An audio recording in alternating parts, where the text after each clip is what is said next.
ఈ భూమి పుట్టి 450 కోట్ల సంవత్సరాలవుతుంది. భూమిపై జీవం ఏర్పడి దాదాపు 350 కోట్ల సంవత్సరాలవుతుంది. అప్పటి నుండి ఇప్పటి వరకు 5 మాస్ ఎక్స్టింక్షన్స్ జరిగాయి. అంటే ఆస్ట్రాయిడ్స్ పడటం, అగ్నిపర్వతాలు పేలడం, భూకంపాలు, సునామీలు రావడం, వీటి వల్ల జీవులన్నీ అంతరించిపోయాయి. ఇది పక్కన పెట్టి రీసెంట్ విషయాలు చూస్తే గత 129 సంవత్సరాలలో ఎప్పుడు కొట్టని విధంగా ఇండియాలో వర్షాలు పడుతున్నాయి. యావరేజ్ గా ఎవ్రీ ఇయర్ 61 మిల్లీమీటర్స్ రెయిన్ కురిస్తే 2025లో మాత్రం ఈ యావరేజ్ 126 మిల్లీమీటర్ కి రీచ్ అయింది. అంటే 106% ఎక్కువగా రెయిన్స్ కురిశాయి. ఎక్కడ చూసినా ల్యాండ్ స్లైడ్స్, థౌజండ్స్ లో డెత్స్. కొన్ని సంవత్సరాల క్రితం చూస్తే కరోనా వైరస్ మొత్తం మనుషులని ఎలా చేసిందో తెలుసు. లక్షల్లో మరణాలు. ఇంకా ఇవే కాదు, గ్లోబల్ టెంపరేచర్స్ పెరగడం, తుఫాన్స్, వరదలు రావడం, భూకంపాలు రావడం, ఎన్నో లక్షల ఎకరాల అడవి మండటం, భారీగా ఐస్ గ్లేసియర్స్ కరిగిపోవడం, ఎన్నో వేల జంతు జాతులు అంతరించిపోవడం. అసలు ఎర్త్ హీల్ అవుతుందా లేదా దాని లైఫ్ సైకిల్లో మళ్ళీ వెనక్కి వెళ్తుందా? ఇవన్నీ చూస్తున్న కొందరు శాస్త్రవేత్తలు మనం 6th మాస్ ఎక్స్టెన్షన్ కి దగ్గరగా ఉన్నామంటున్నారు. ఈసారి ఆస్ట్రాయిడ్స్ పడటం, అగ్నిపర్వతాలు పేలడం కారణం కాదు. ఈసారి వచ్చే మాస్ ఎక్స్టింక్షన్ కి కారణం హ్యూమన్స్ చేసే పనులు, హ్యూమన్ యాక్టివిటీ. గతంలో 5 మాస్ ఎక్స్టింక్షన్స్ చూసుకుంటే మొదటిది 44 కోట్ల సంవత్సరాల క్రితం జరిగింది. అప్పుడు ర్యాపిడ్ గా క్లైమేట్ చేంజ్ అవ్వడం వల్ల టెంపరేచర్స్ చాలా డౌన్ అయ్యాయి. దీనివల్ల అప్పుడు భూమి మీద ఉన్న 85% జీవులు అంతరించిపోయాయి. సెకండ్ ఎక్స్టింక్షన్ 37 కోట్ల సంవత్సరాల క్రితం జరిగింది. అప్పుడు భూమిపై ఆక్సిజన్ లెవెల్స్ భారీగా తగ్గడం వల్ల ఆ కాలంలో ఉన్న 75% జీవులు అంతరించిపోయాయి. ఇక థర్డ్ది 25 కోట్ల సంవత్సరాల క్రితం జరిగింది. ఈ పీరియడ్ లో భారీగా అగ్నిపర్వతాలు పేలాయి. అవి విపరీతంగా carbon dioxide and methane gases ని అట్మాస్ఫియర్ లోకి విడుదల చేశాయి. దాంతో టాక్సిక్ గ్యాసెస్ అట్మాస్ఫియర్ లో పెరిగి ఆక్సిజన్ లెవెల్స్ పడిపోయాయి. ఈ ఎక్స్టెన్షన్ లో దాదాపు 96% జీవులు అంతరించిపోయాయి. ఫోర్త్ ఎక్స్టెన్షన్ 20 కోట్ల సంవత్సరాల క్రితం జరిగింది. ఈ టైంలో కూడా సిమిలర్ గా థర్డ్ ఎక్స్టెన్షన్ కండిషన్సే. పైగా ఈ పీరియడ్ లో వర్షాలు యాసిడ్ రెయిన్స్ లాగా కురిశాయి. అప్పుడు దాదాపు 80% జీవులు అంతరించిపోయాయి. ఇక లాస్ట్ మాస్ ఎక్స్టెన్షన్ 6 కోట్ల సంవత్సరాల క్రితం జరిగింది. ఒక భారీ ఆస్ట్రాయిడ్ భూమిని ఢీకొట్టడం వల్ల ఈ ఎక్స్టెన్షన్ జరిగింది. డైనోసార్స్ ఈ పీరియడ్ లోనే అంతరించిపోయాయి. అలా వాటితో పాటు మొత్తం 75% జీవులు అంతరించిపోయాయి. ప్రతి ఎక్స్టెన్షన్ తర్వాత వచ్చే లైఫ్ కి ఒక రీసెట్ లాంటిది. ప్రజెంట్ మనుషులే ఈ భూమి మీద పడే ఆస్ట్రాయిడ్ లాగా అవుతున్నాం మనం చేసే పనుల వల్ల. అయితే నిజంగా ఆస్ట్రాయిడ్ భూమిపై పడితే ఆ ఇంపాక్ట్ వెంటనే ఉంటుంది. కానీ మన వల్ల జరిగే క్లైమేట్ చేంజ్ అనేది స్లో పాయిజన్ లాంటిది. దీని ఎఫెక్ట్ నెమ్మదిగా భూమిపై చూపిస్తుంది.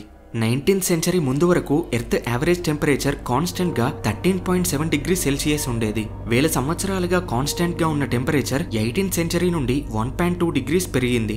ఈ గ్రాఫ్ చూస్తే అర్థమవుతుంది. అంతకు వందల సంవత్సరాల నుండి టెంపరేచర్ ఎలా ఉంది, ఇండస్ట్రియల్ రెవల్యూషన్ తర్వాత నుండి ఎలా ఇంక్రీజ్ అయ్యింది అని.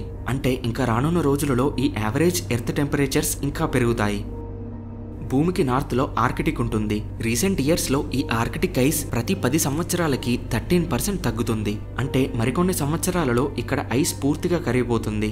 ఇక ఎర్త్ కి సౌత్ లో ఉండే అంటార్కిటికాలో ప్రతి సంవత్సరం 15,000 కోట్ల టన్స్ ఐస్ కరిగిపోతుంది. ఈ ఐస్ కరిగి సముద్రాలలో వాటర్ లాగా చేరుతుంది. ఇది గ్లోబల్ గా సీ లెవెల్స్ ని పెంచుతుంది. ఆల్రెడీ లాస్ట్ 100 ఇయర్స్ లో సీ లెవెల్స్ 20 సెంటీమీటర్స్ పెరిగింది. ఇక ఫ్యూచర్ లో కోస్టల్ ఏరియాస్ లో ఉండే సిటీస్ మెల్లమెల్లగా వరదలతో మునిగిపోతాయి. 2022 జూన్ టు ఆగస్టు వరకు పాకిస్తాన్ లో వచ్చిన వరదలు ఆల్మోస్ట్ 30% కంట్రీని నీటిలో ముంచేశాయి. 4 కోట్ల ప్రజలు దీనికి ఎఫెక్ట్ అయ్యారు. వేలల్లో మరణించారు. 2023-2025లో ఇండియాలో ఉత్తరాఖండ్, హిమాచల్ ప్రదేశ్ లో వచ్చిన ఫ్లడ్స్ కూడా వందలలో ప్రాణాలు తీశాయి. 2023లో టర్కీ, సిరియాలో వచ్చిన ఎర్త్ క్వేక్ వల్ల 55,000 ప్రజలు మరణించారు.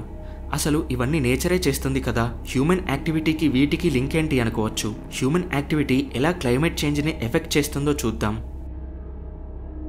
మనం వరల్డ్ వైడ్ గా ఎన్నో ఇండస్ట్రీస్ ని స్థాపించాం. ఇంట్లో ఉండే చిన్న వస్తువు నుండి ఆకాశంలో ఎగిరే విమానం వరకు ప్రతిదీ ఏదో ఒక ఫ్యాక్టరీ ఆర్ ఇండస్ట్రీలో తయారవ్వాల్సిందే. అండ్ మనం ఎంతో ఆయిల్, గ్యాస్, కోల్ ని బర్న్ చేస్తాం. వాటి నుండి లెక్కలేనంత కార్బన్ డైఆక్సైడ్, మీథేన్, నైట్రియస్ ఆక్సైడ్ లాంటి బ్యాడ్ గ్యాసెస్ అట్మాస్ఫియర్ లో కలుస్తాయి. కేవలం 2023లోనే హ్యూమన్ యాక్టివిటీ వల్ల 54 గిగాటన్ కార్బన్ డైఆక్సైడ్ అట్మాస్ఫియర్ లోకి రిలీజ్ అయింది. అంటే ఆల్మోస్ట్ 5,400 కోట్ల టన్స్ కార్బన్ డైఆక్సైడ్. ఇలాంటి గ్యాసెస్ ఎర్త్ అట్మాస్ఫియర్ లోనే ట్రాప్ అయ్యి స్లోగా ఎర్త్ అట్మాస్ఫియర్ టెంపరేచర్ ని పెంచుతాయి. ఇలా టెంపరేచర్స్ పెరగడం వల్ల పోలార్ ఐస్ క్యాప్స్ కరిగి సీ లెవెల్స్ పెరుగుతాయి. అండ్ ఓషియన్స్ వేడెక్కి అవి పవర్ఫుల్ తుఫాన్స్, సైక్లోన్స్ అండ్ రెయిన్ ఫాల్స్ ని క్రియేట్ చేస్తాయి. ఇంకా ఇవేవి సరిపోవన్నట్టు మన అవసరాల కోసం అడవుల్ని నరికేస్తాం.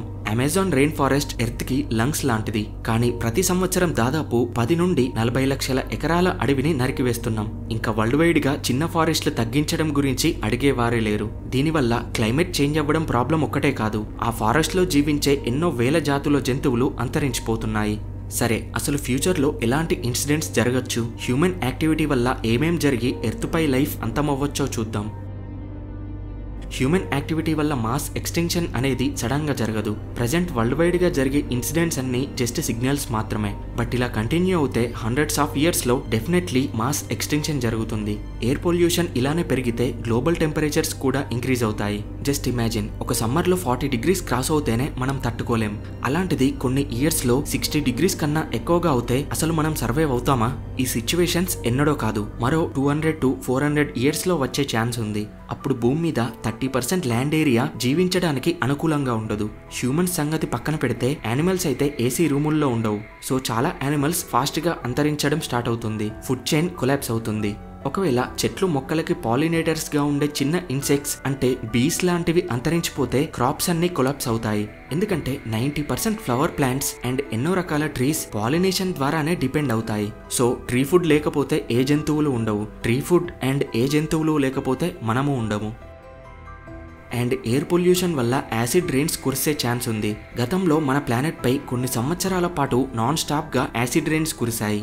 ఇలా యాసిడ్ రెయిన్స్ ఎర్త్ పై లైఫ్ కి చాలా డేంజర్. అంతేకాదు, ఎయిర్ పొల్యూషన్ ఇంకా పెరిగితే lung cancers and other diseases చాలా ఫాస్ట్ గా పెరుగుతాయి. కోవిడ్ కన్నా 100 times పవర్ఫుల్ వైరసెస్ ర్యాపిడ్ గా స్ప్రెడ్ అవుతాయి. ప్రజెంటే చూసుకుంటే సిగరెట్స్ తాగి లంగ్ క్యాన్సర్ వచ్చే వాళ్ళకన్నా ఎయిర్ పొల్యూషన్ వల్ల లంగ్ క్యాన్సర్ వచ్చి చనిపోయిన వాళ్ళే ఎక్కువ. And air pollution ozone layer ని డ్యామేజ్ చేస్తుంది.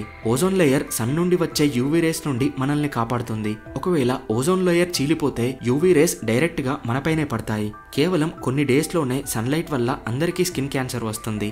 ఒకవేళ గ్లోబల్ టెంపరేచర్స్ ఇంకా హై అవుతే అవి మెల్లగా ఓషియన్స్ ని ఎవాపరేట్ చేస్తాయి. ఒక్కసారి సముద్రాలు ఆవిరిగా మారడం స్టార్ట్ అవుతే ఎవ్రీ ఇయర్ టెంపరేచర్స్ పెరుగుతూ మన ప్లానెట్ టెంపరేచర్ 400 degrees వరకు చేరుకుంటుంది. అప్పుడు మన ఎర్త్ ఒక హెల్ ప్లానెట్ లాగా అవుతుంది. భూమిపై 99% జీవం అంతమవుతుంది. ఒకవేళ ఏదైనా యాస్ట్రాయిడ్ భూమిపై పడినా లేదా అగ్నిపర్వతాలు పేలినా దానికి ఎవరూ ఏం చేయలేరు. కానీ మనం చేసే పనులని మాత్రం మనం ఆపగలం. ఇది ఒక్కరు ఇద్దరు అనుకోవడం కాదు, అన్ని దేశాలు కలిసి ఎర్త్ కి హాని కలిగించే పనులని ఆపి వాటికి ఆల్టర్నేటివ్స్ వెతుక్కోవాలి. ఎర్త్ ని ఏలియన్స్ వచ్చి కాపాడరు, మనమే కాపాడుకోవాలి. Thanks for watching.